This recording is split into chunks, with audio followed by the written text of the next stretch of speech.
একটা গ্রাম ছিল যেখানে সূর্য ডুবলেই মানুষজন তাদের দরজা জানলা শক্ত করে বন্ধ করে দিত, কারণ সেই গ্রামের নিয়মটা ছিল ভীষণ ভয়ঙ্কর। রাত ঠিক 12টার আগেই প্রতিটি বাড়ির বাইরে মাটির পাত্রে সবচেয়ে ভালো খাবার রেখে দিতে হতো। গ্রামের লোকেরা বলতো, যদি কেউ খাবার না রাখে তাহলে পরের দিন সকালে সেই বাড়ির কোনো একজন সদস্য মৃত অবস্থায় পাওয়া যায় এবং তার শরীরটা একেবারে ফাঁকা হয়ে যায়, এবং এই ভয়ে প্রতিটি বাড়ির বাইরে খাবার রেখে দিত। সেই গ্রামেই ঠুংঠুং নামে এক লোক থাকতো।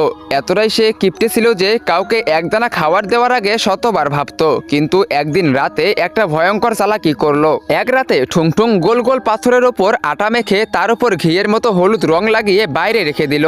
রাত গভীর হলে ঠুংঠুং বাইরে থেকে অদ্ভুত কিছু শব্দ শুনতে পেল।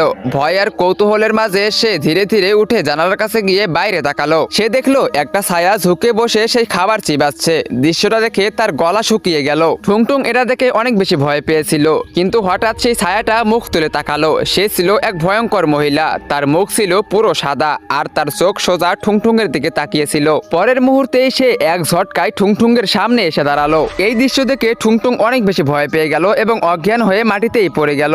পরের দিন সকালে যখন ঠুংঠুংয়ের জ্ঞান ফিরল, সে দেখলো থালার জায়গায় পড়ে আছে সোনার মুদ্রা। সোনা দেখেই ঠুংঠুংয়ের ভয় উধাও হয়ে গেল আর তার মনে জন্ম নিল লোভ। সে আনন্দে পাগল হয়ে গেল। তো গাইস, এরপর কি হতে চলেছে তোমরা সেটা দেখতে পারবে পার্ট 2-তে। পার্ট 2 দেখতে চাইলে ভিডিওতে লাইক করে চ্যানেলটিকে সাবস্ক্রাইব করে দাও, আর টিকটক ফেসবুক থেকে দেখে থাকলে ফলো করে দাও, আর অবশ্যই কমেন্ট বক্সে কমেন্ট করো পার্ট 2।